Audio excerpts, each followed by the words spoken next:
See on Eesti Lõõtspill ja minu nimi on Tarmo Noorma. Mina olen Viljandi Kultuuriakadeemia lõõtspilli õppejõud. Eesti Lõõtspill on üks väga vahva pill ja seda pilli tänapäeval mängib kõige rohkem mängijaid rahvapillidest. Mis teeb selle pilli siis eriliseks, on kindlasti selle pilli kõla. Ma kohe näitan teile, kuidas kõlavad need noodid ükshaaval. Nagu märkasite, ma muutsin iga nooti mängides siis lõõtsa suunda. Ja see on nagu suupill, et siin peab mängima niimoodi, et üks heli tuleb lõõtsa kokku surudes ja teine heli tuleb lõõtsa lahti tõmmates. Ja samamoodi siin bassi poole peal. Veel üks omapära on sellel pillil see, et siin on ainult masoorsed akordid. Saab mängida ainult masoorseid lugusid, ainult rõõmsaid lugusid. Saab tegelikult mängida ka mõningaid minoore, aga need ei kõla üldse hästi, sest see on häälestatud naturaalselt, et need tempereeritud akordid ei kõla siin suugi hästi. Ja selle pilliga on tehtud igasugust trikke, et kuna see on pulma ja simmani ja peopill, siis ikkagi peol tulevad igasugused mõtted pähe, mida võiks teha, kuidas seda nalja üleval hoida, kuidas seda meeleolu üleval hoida.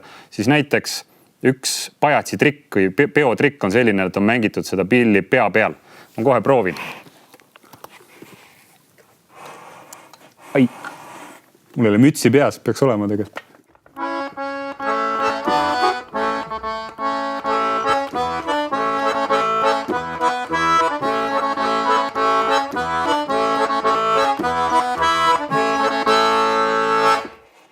Või siis teine võimalus on mängida seda pilli näiteks siin põlvede vahel, et ühe käega, ühe lõõtsa poole peal siis mängid nii saadet kui meloodiat.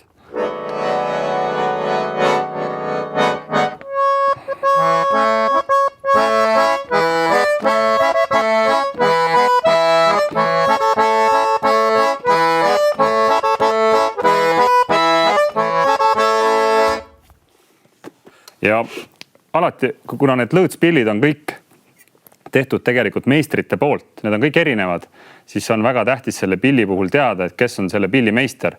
Ja see on tavaliselt kirjutatud siia lõõtsa bassipaku peale. Minu pilli meister on Cornelius Õiger ja see pill on valmistatud 1990. aastal. Ja siin on isegi see nimi, kellele see pill on tehtud, Martin Tepo. Mina ostsingi selle pilli Martin Tepo käest. Ja päris vanadel pillidel, mis on 100 aastat vanad näiteks, neil võib olla ka siin hinnasilt, et on näiteks 100 rubla või 80 rubla, sellepärast, et see pill on väga väärtuslik ja väga kallis, et on tähtis panna see hind sinna peale, et siis kõik teised ka näevad, et kui väärtuslik asi sul on seal.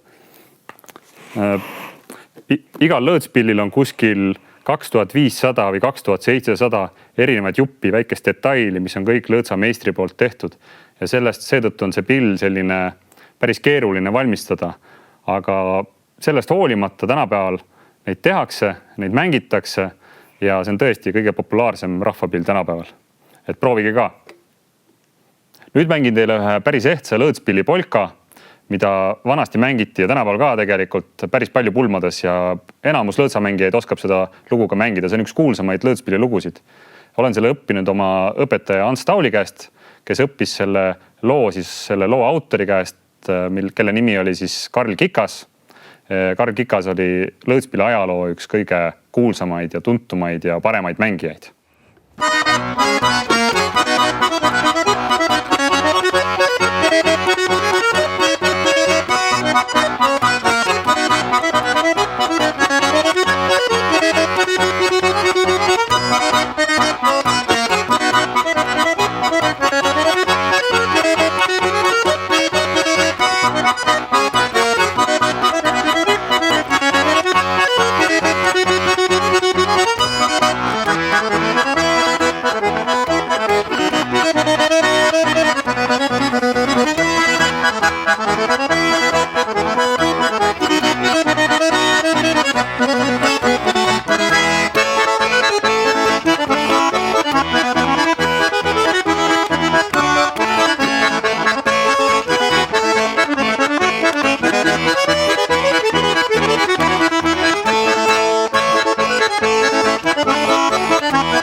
Nüüd mängin teile 2 polkat, mille ma olen õppinud August Teppo järgi.